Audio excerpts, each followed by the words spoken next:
In that video, you are going to discover how to use the gyroscope of your Android device to determine its angular velocity in real time. The gyroscope will tell us how fast the device is rotating around the X, Y, and Z axis.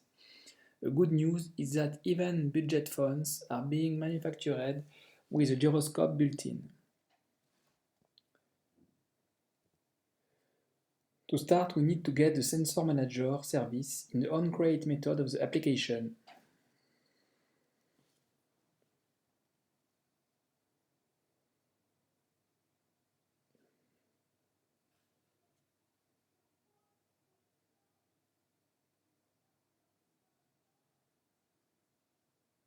Then we need to create a sensor object for the gyroscope.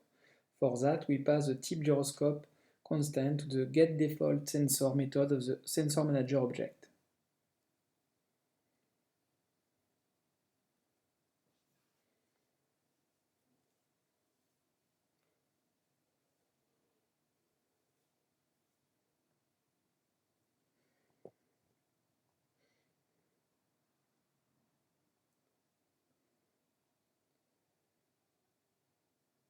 If the object returned is null, we quit the application with a toss message indicating that the gyroscope is not available on the device.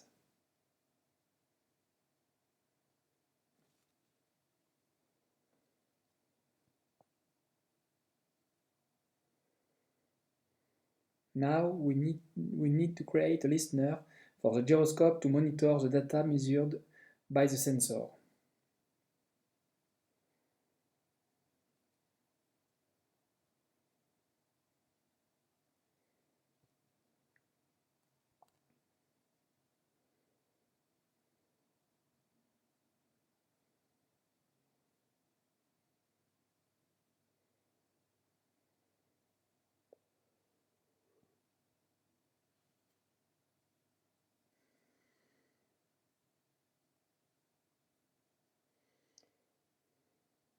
Next step is to register the listener to the Sensor Manager for the gyroscope sensor.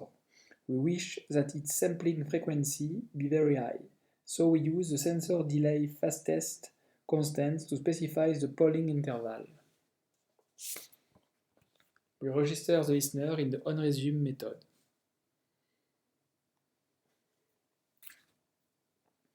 In the onPause method, we unregister the listener. This is a good practice. In the onSensorChange method, we are going to use the raw data sent by the sensor.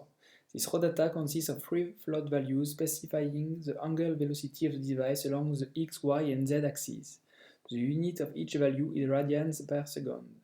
In case of anticlockwise rotation along any axis, the value associated with that axis will be positive. In case of clockwise rotation, it will be negative. For our application, we are just interested by the rotation along the Z-axis. So we are going to work with the third element in the values array of the sensor event object. If the value is more than 0.5, we can be sure that the rotation is anticlockwise, so we set the background color to blue. If the value is less than minus 0.5, we can be sure the rotation is clockwise, so we set the background color to yellow. Last step before trying our application is to set the orientation of the activity to portrait. Main goal is to avoid the screen orientation changes from portrait to landscape during our test of the Z rotation angle if we turn the device too much.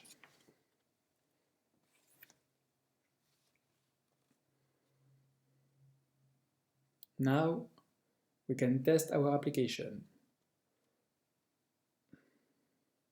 We are going to click on the Run button in the Android Studio and choose a real device to launch the application. To see the demo of the application, you have just to click on the demo link